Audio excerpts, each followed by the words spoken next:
দর্শক, আমি প্রদীপ কুমার নাট টিভিটিয়ান শিলচরে আপনাদের স্বাগত জানাচ্ছি।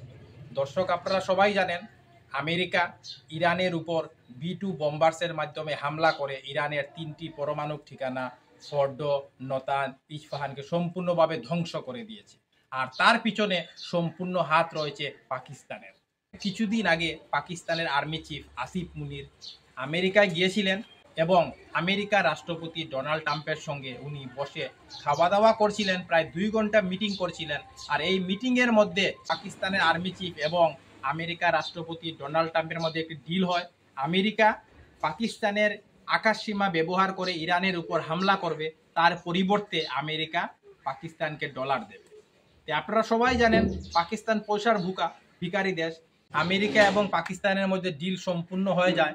তারপর আমেরিকা ভারত মহাসাগরে অবস্থিত ডিয়েগো গার্সিয়া আমেরিকার দ্বীপ থেকে 60টি B-2 বম্বার্স এবং 100-র বেশি ফাইটার প্লেন নিয়ে ভারত মহাসাগর হয়ে পাকিস্তানের এয়ারবেস ব্যবহার করে ইরানের উপর হামলা চালায় এবং ইরানের 3টি পরমাণু ঠিকানা ফর্ডো, নাতাঞ্জ, ইস্পাহানকে সম্পূর্ণভাবে ধ্বংস করে দেয়। ধ্বংস করার পরে আমেরিকার B-2 বম্বার সহ বাকি ফাইটার প্লেনগুলি ইরাকে চলে যায়, ইরাকের মধ্যে থাকা আমেরিকার এয়ারবেসে।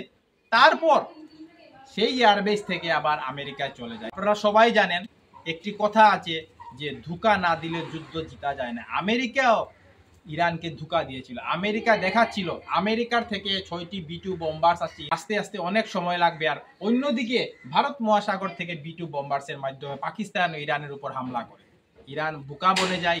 ইরান ভাবছিল যে আমেরিকা থেকে B-2 বম্বার্স নিয়ে আসা হচ্ছে, আমরা দেখব কোন সময় আসছে, কোন দিকে যাচ্ছে, আমরা তাকে এয়ার ডিফেন্স সিস্টেম দিয়ে মারার চেষ্টা করব। কিন্তু আমেরিকা দেখাচ্ছে আমেরিকা থেকে আসছে আর ভারত মহাসাগর থেকে মেরে দিয়েছে, অর্থাৎ ধোঁকা দিয়ে হামলা করেছে। মিডিয়া দেখাচ্ছে ইসরায়েল ইরান যুদ্ধের পূর্বে পাকিস্তানের আর্মি চিফ আসিফ মুনির এবং পাকিস্তানের প্রধানমন্ত্রী শাহবাজ শরীফ ইরানে গিয়েছিলেন। ইরানের সুপ্রিম লিডার খামনের সঙ্গে কথাবার্তা বলেছিলেন। সেই সুযোগে আসিফ মুনির ইরানের আর্মি চিফকে একটি ঘড়ি গিফট করে। ইরানের মিডিয়া দেখাচ্ছে এই ঘড়ির মধ্যে নাকি আমেরিকার একটি চিপ ছিল, আর এই চিপের মাধ্যমে লোকেশন ট্র্যাক করে ইসরায়েল ইরানের আর্মি চিফকে মেরে ফেলে। ইরানের মিডিয়া তাও দেখাচ্ছে আমেরিকা যে ইরানে প্রবেশ করে পারমাণবিক ঠিকানা ধ্বংস করেছে এবং ইসরায়েল যে ইরানের আর্মি চিফকে মেরেছে তার সম্পূর্ণ পিছে হাত রয়েছে পাকিস্তানের। কারণ পাকিস্তান চায় ইসলামিক দেশের মধ্যে পাকিস্তান একলাই পরমাণু শক্তিধর দেশ থাকুক, ইরান যাতে পরমাণু শক্তিধর দেশ না হয়। সেই কারণে পাকিস্তান আমেরিকাকে সাহায্য করেছে যাতে ইরান পরমাণু শক্তিধর দেশ হতে না পারে।